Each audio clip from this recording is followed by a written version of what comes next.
Hi hello friends, இன்னைக்கு நம்ம பார்க்கக்கூடிய கதை சற்று ஒரு சிலிர்ப்பு ஊட்டும் கதை சொல்லலாம். என்ன காரணம் அப்படின்னு பார்த்தீங்கன்னா, ஒரு சின்ன பையன் பெங்களூர்ல பிச்சை எடுத்துட்டு இருக்கான். ஏன் அவன் பிச்சை எடுக்கிறான்? அவனுக்கு சாப்பிட்றதுக்கு உணவு இல்லை, தங்கறதுக்கு இடம் இல்லை, அதனால அவன் பிச்சை எடுத்துட்டு இருக்கான். ஏன்னா அவனுக்கு தெரியாது அவன் 100 கோடி ரூபாய்க்கு மேல சொத்து உள்ளவன் அப்படின்னு அவனுக்கே தெரியாது. அதிர்ஷ்டம் யாருக்கு எப்போ வரும், எப்படி அவன் கோடீஸ்வரன் ஆனா?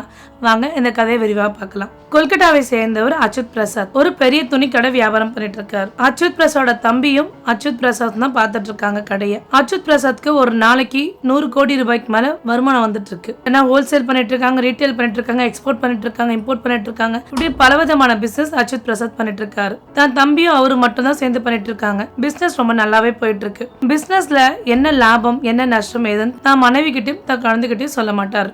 மனைவி வீட்டுக்கு பொறுப்பா பார்த்துக்கணும், குழந்தைங்களை பார்த்துக்கணும் மட்டும்தான் நினைக்கிறது அச்சுத் பிரசாத். அச்சுத் பிரசாத்தோட நிதி, அதாவது அச்சுத் பிரசாத் சொத்து எங்க இருக்கு, பணம் எல்லாம் எந்தெந்த பேங்க்ல டெபாசிட் பண்ணிருக்காரு, எவ்வளவு பணம் போகுது, எவ்வளவு டிரான்சாக்சன் ஆகுது, கடையோட லாபம் என்ன, எல்லாமே அச்சுத் பிரசாதோட தம்பிக்கு மட்டும் தான் தெரியும். எந்த இடத்துல இன்வெஸ்ட்மெண்ட் பண்றாரு, எந்த இடத்துல புதுசா இடம் வாங்கியிருக்காரு, எல்லாமே அவருக்கு மட்டும் தான் தெரியும். ஒரு நாள் அச்சுத் பிரசாத்தோட குடும்பம் நல்லா போயிட்டே இருக்கு. திடீர்னு அச்சுத் பிரசாத்க்கு ஒரு மாரடைப்பு வந்துருது. மாரடைப்பு வந்ததால அச்சுத் பிரசாத் இறந்துடுறாரு. இறந்த உடனே என்ன பண்றாங்க, இறந்த கொஞ்ச நாள்ல துணி கடை திறக்கிறாரு அச்சுத் பிரசாத்தோட தம்பி.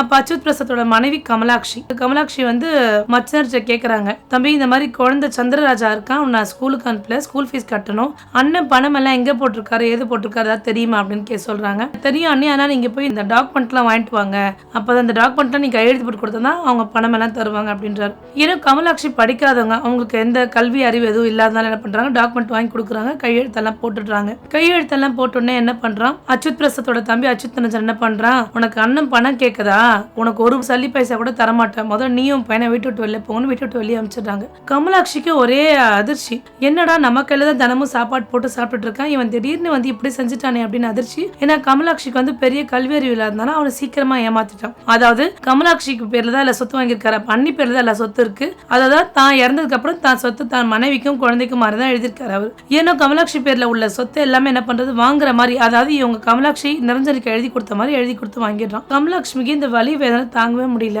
ஏன்னா கமலாட்சிக்கு ஸ்கூல் ஃபீஸ் கட்ட முடியல, நல்ல வாழ்க்கை வாழ்ந்துட்டாங்க, அதாவது ராணி போல வாழ்க்கை வாழ்ந்துட்டு இருந்தாங்க. திடீர்னு நமக்கு எதுவுமே இல்லைன்னு போது கமலாட்சியால் தாங்கிக்க முடியல, அழறாங்க, ரொம்ப வேதனைப்படுறாங்க, என்ன பண்றது எதுன்னு தெரியாம யோசனை பண்ணிட்டே இருக்காங்க. அப்ப கமலாட்சிக்கு திடீர்னு ஒரு ஞாபகம் வருது, அச்சுத் பிரசாத் அடிக்கடிக்கு என்னோட ஃப்ரெண்டு ஒருத்தங்க சாஃப்ட்வேர் இன்ஜினியர் ஒர்க் பண்றாங்க பெங்களூர்லன்னு சொன்ன என்ன பண்றாங்க, இருந்த பணம் வச்சு பெங்களூர் போறாங்க, அவங்களை எப்படியாவது கண்டுபிடிச்சிடலாம், அவங்களை கண்டுபிடிச்சுனா நமக்கு ஏதாவது நிதி உதவி கிடைச்சிடும் நினைச்சிட்டு என்ன பண்றாங்க, போய் பாக்குறாங்க, பெங்களூர் போய் பாக்குறாங்க. ஏன்னா அவங்க அச்சுத் பிரசாத்க்கு தெரிஞ்சவங்க யாருமே கண்டுபிடிக்கவே முடியல. ஒரு 2-3 நாள் ரயில்வே ஸ்டேஷனே இருக்காங்க. 2-3 நாள் அவங்க கிட்ட இருந்த காசெல்லாம் ரயில்வே ஸ்டேஷன்ல சாப்பிட்டு முடிச்சிடுறாங்க. 3ஆவது நாள் அம்மாவுக்கும் பசி எடுத்துருச்சு, குழந்தை சந்திரராஜாவுக்கும் பசி எடுத்துருச்சு. ரொம்ப தவிக்கிறாங்க, அழுகுறா, என்ன சேர்த்து எது சேர்த்து தெரியல. ஏன்னா முன்ன பின்ன வேலை செஞ்ச கமலாட்சிக்கு பழக்கம் இல்லை, நல்ல ராணி மாதிரி இருந்துட்டு திடீர்னு என்ன பண்றது ஒண்ணுமே அவளுக்கு புரியாம இருக்கு வாழ்க்கை. அப்ப என்ன பண்றான் சந்திரராஜா, அவன் பிச்சை எடுக்கிறான். அம்மா நீங்க அழாதீங்க, நான் உங்களை பாத்துக்கிறேன் அப்படின்னு சொல்லிட்டு 10 வயசு ஆகுது அந்த குழந்தைக்கு. அவன் காலையில இருந்து மதியம் வரைக்கும் பிச்சை எடுக்கிறான். பிச்சை எடுத்து முடிச்சதுக்கு அப்புறம் அந்த மதிய சாப்பாடு அம்மாவும் பையனும் சாப்பிடுறாங்க. சாப்பிட்டுட்டு என்ன பண்றான், மிச்ச காசு வச்சு நம்ம கொல்கட்டாவே போயிடலாமான்னு சொல்லிட்டு கொல்கட்டாவே கிளம்பி போயிடுறாங்க. ஏன்னோ தெரியாது சந்திரராஜாவுக்கும் பெங்களூருக்கும் எந்த சம்மந்தமும் இல்ல. அச்சுத் பிரசாத் ஃப்ரெண்ட் யாராவது கிடைப்பாங்களான்னு தேடி பாக்குறாங்க, யாரும் கிடைக்கலன்னு அவங்க கொல்கத்தாவுக்கு கிளம்பி போயிடுறாங்க. கொல்கத்தாவுக்கே கிளம்பி போனதுக்கு அப்புறம் என்ன பண்றாங்க அப்படின்னா, அங்க ஸ்லம் ஏரியாலாம் இருக்கும், அந்த ஸ்லம் ஏரியால போய் ஏதாவது வீடு கிடைக்குமான்னு சொல்லிட்டு பாக்குறாங்க. அவன் பிச்சை எடுத்த பணத்தை வச்சு ஏதாவது வீடு கிடைக்குமான்னு பாக்குறாங்க. அப்போ மாசம் 100 ரூபாய்க்கு ஒரு வீடு கிடைக்குது. இவங்க கமலாட்சி ஒரு வீட்டு வேலை பாக்குறாங்க. கமலாட்சி வீட்டு வேலை பார்த்துட்டு அவங்களுக்கு மாசம் ஒரு 500 ரூபாய் கிடைக்குது. இப்படி அவங்க பார்த்துட்டே இருக்காங்க. இப்போ சந்திரராஜா என்ன பண்றான், அம்மா உங்களுடைய சம்பளம் மட்டும் பத்தாது, நம்ம ஏதாவது செய்யலாமான்னு சொல்லிட்டு என்ன பண்றான், ஒரு டீ கடை வைக்கலாமான்னு அப்படின்னு ஒரு யோசனை பண்றான். தான் அம்மா கிட்ட இருந்து அந்த சம்பள பணத்தை வாங்கி ஒரு டீ கடை வைக்கிறான். ஏன்னா அவனுக்கு அதிர்ஷ்டம் அதிகமாவே இருக்கு போல, அவனோட டீ கடை பிசினஸ் ரொம்ப நல்லாவே போயிட்டு இருக்கு. ஒரு நாளைக்கு 1000 ரூபாய்க்கு மேல அவன் சம்பாரிச்சிட்டே இருக்கான். அப்ப என்ன பண்றான், அம்மாட்ட சொல்றான், அம்மா நீங்க வீட்டு வேலையெல்லாம் விட்டுடுங்க, இந்த கடையை பாத்துக்கோங்கம்மா அப்படின்றான். நீங்க வீட்டு வேலையை ஏன் கஷ்டப்படுறீங்க, கடையை பாத்துக்கோங்க, நானும் டீ போடுறேன், எல்லாம் செய்யறமான்றாங்க.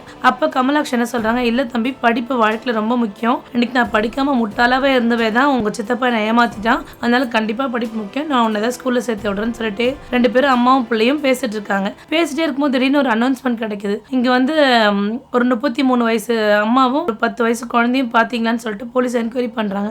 ஏன்னோ கமலாட்சிக்கு பயம் வந்துருச்சு, நிரஞ்சன் நம்ம குழந்தையும் நம்மளே ஏதாவது செஞ்சிருவானு சொல்லிட்டு பயந்து அந்த ஊரை விட்டு உடனே கிளம்பி போறாங்க. இப்படி ஒரு ஊரை கிளம்பி போயிட்டே இருக்காங்க. எல்லா ஊர்லயுமே தேடுறாங்க. அவங்களுக்கு இன்னும் பயம் வந்துருச்சு, நம்ம குழந்தை ஏதாவது சாகடிச்சிருவானு, நமக்கும் ஒன்றும் தெரியாது அப்படின்னு ரொம்ப பதட்டம் பயம் ரொம்ப அதிகம். ஒவ்வொரு ஊராக மாறி மாறி மாறி போயிட்டு இருக்காங்க. ஒரு கட்டத்தில் என்ன ஆச்சுன்னா பீகாரில் போலீஸ் கண்டுபிடிச்சிடுறாங்க. இப்போ போலீஸை பார்த்தோன்னே கமலாட்சி ரொம்ப பயப்படுறாங்க.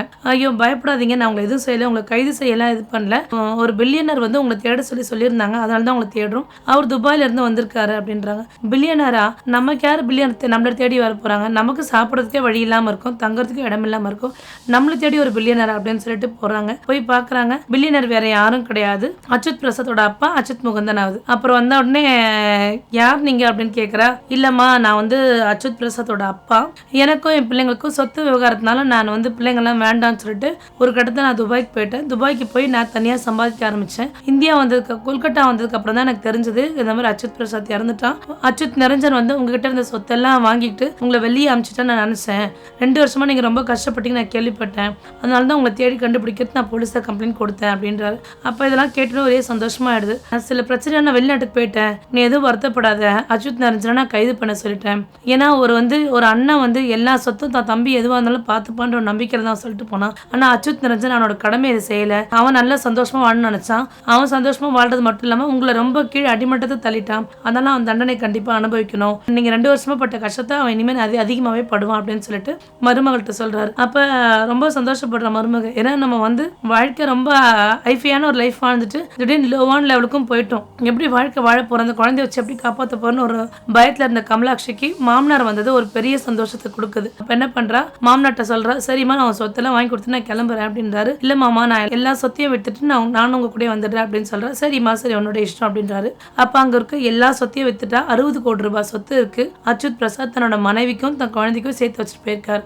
60 கோடி ரூபாய் சொத்தை வித்துட்டு துபாய்க்கு எடுத்துட்டு போறாங்க. துபாயோட மாமனார் பிசினஸை கமலாட்சி பார்த்துக்கிறா. ஸோ மாமனார் சேர்த்து வச்ச 200 கோடிக்கு மேலான சொத்து வந்து தன்னுடைய பேரனுக்குன்னு எழுதி வைக்கிறாரு. ஸோ அதிர்ஷ்டத்தை பாருங்க, யாருக்கு எப்படி அதிர்ஷ்டம் வந்திருக்குன்னு பாருங்க. அதாவது பெங்களூர்ல பணமே இல்லாம பிச்சை எடுத்தவனுக்கு இன்னைக்கு 200 கோடிக்கு சொந்தக்காரனா இருக்கான். வாழ்க்கையில யாருக்கு எப்ப அதிர்ஷ்டம் வரும் நம்மளால சொல்லவே முடியாது.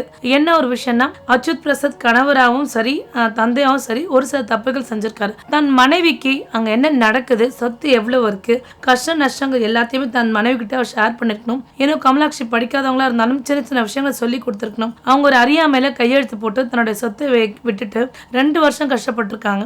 இதுல இருந்து என்ன விஷயம் தெரியுதுன்னா கணவன் மனைவிக்குள்ள ஒரு நல்ல பரஸ்பரம் இருக்கணும். நன்மை தீமை ரெண்டுமே அவங்க கலந்து ஆலோசிக்கணும். இன்பம் துன்பம் எல்லாத்தையும் பத்தி பேசணும். அதே மாதிரி கஷ்டம் நஷ்டம், இவ்வளவு சொத்து இருக்கு, இவ்வளவு பிரச்சனை இருக்கு, இவ்வளவு நகை இருக்கு, இந்த சொத்து நான் இங்க எழுதியிருக்கேன், இவங்க கிட்ட இவ்வளவு பேர்கிட்ட நான் கடன் வாங்கியிருக்கேன், சில பேர்ட்டு நான் கடன் கொடுத்திருக்கேன், எல்லா விஷயமும் ஒரு மனைவி கிட்ட கணவர் சொல்வது அவருடைய பொறுப்பு. அவர் பொறுப்புல இருந்து தவறவே தான் இன்னைக்கு கமலாட்சி மிகப்பெரிய கஷ்டப்பட்டாங்க.